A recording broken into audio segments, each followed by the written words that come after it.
Peter Kreeft adalah seorang profesor, teolog, apologet, dan penulis Katolik terkenal Amerika Serikat.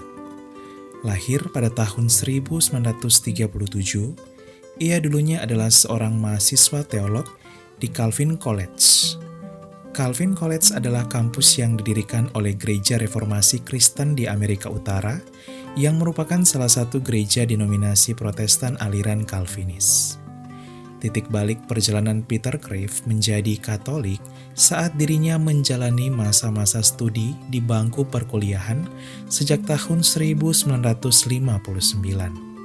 Kala itu, salah satu pengajarnya yang adalah profesor Protestan Calvinis meminta Peter Kreeft untuk menyelidiki kebenaran klaim gereja Katolik sebagai gereja perdana.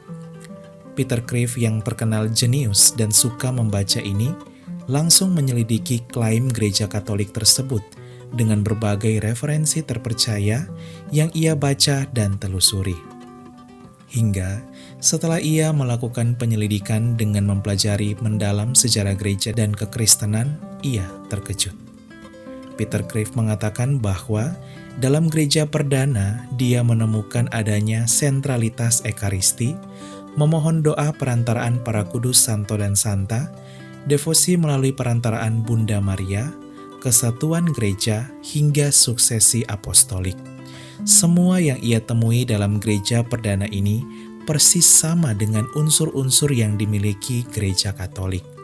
Peter Kreeft mengatakan bahwa dalam gereja Katolik ada persatuan yang kuat yang sungguh nyata, tidak terpecah-pecah ke dalam berbagai aliran dan denominasi di dunia, memiliki penghormatan kepada Bunda Maria dan para kudus, serta adanya garis suksesi apostolik kepemimpinan gereja yang tak terputus sejak zaman para rasul. Semua ini persis sama dengan unsur yang dimiliki gereja perdana yang adalah gereja awal sejak zaman para rasul. Hal ini membuat Peter Kreeft terkejut hingga berpuncak pada dirinya yang menyelidiki kebenaran klaim gereja Katolik sebagai satu-satunya gereja yang didirikan oleh Kristus. Ia menemukan bahwa dalam Matius bab 16 ayat 18, Tuhan Yesus berkata kepada Rasul Petrus bahwa ia akan mendirikan gerejanya yang kudus. Hal ini sungguh Peter Kreeft temukan dalam gereja Katolik, di mana Rasul Petrus menjadi pemimpin gereja Katolik pertama. Makamnya berada di bawah Basilika Santo Petrus Vatikan dan diteruskan oleh Paus Santo Yohanes ke-23 yang kala itu menjadi pemimpin gereja Katolik.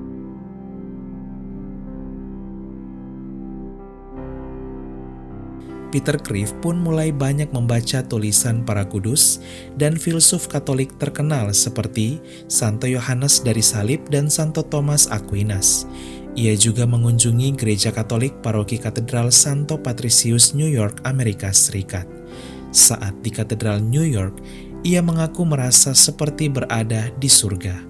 Peter Kreeft berkata, "Jika banyak gereja non-Katolik berkata ajaran gereja Katolik itu salah dan sesat, namun mengapa keindahan gereja Katolik dan umatnya begitu benar-benar nampak dan nyata?" Peter Kreeft terkagum-kagum akan gaya arsitektur dalam gereja Katolik yang sangat indah. Ia pun akhirnya mantap memutuskan berpindah menjadi Katolik.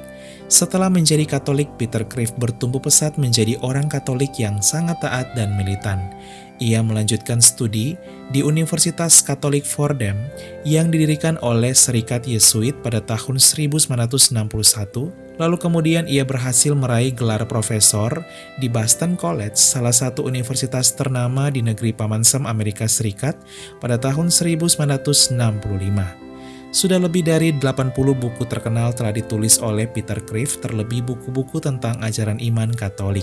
Tak hanya seorang penulis dan profesor terkenal, ia juga menjadi seorang teolog dan apologet atau pembela iman Katolik yang ulung, terlebih mematahkan argumen-argumen kelompok ateis di Amerika Serikat yang mempertanyakan tentang keberadaan Tuhan. Meski telah menjadi Katolik, namun Peter Kreeft tetap menjadi orang Katolik pada umumnya yang penuh kasih dan toleransi, di mana ia memiliki semangat oikumene yang tinggi, yaitu berkontribusi membangun dialog antara Katolik dan Protestan sebagai bentuk mewujudkan kesatuan gereja seperti doa Tuhan Yesus di Taman Getsemani. Sahabat Katoliku keren, semoga perjalanan iman dari Peter Kreeft menjadi kekuatan dan inspirasi bagi kita untuk tetap setia dengan iman Katolik yang kudus sampai akhir. Katoliku memang keren, salve!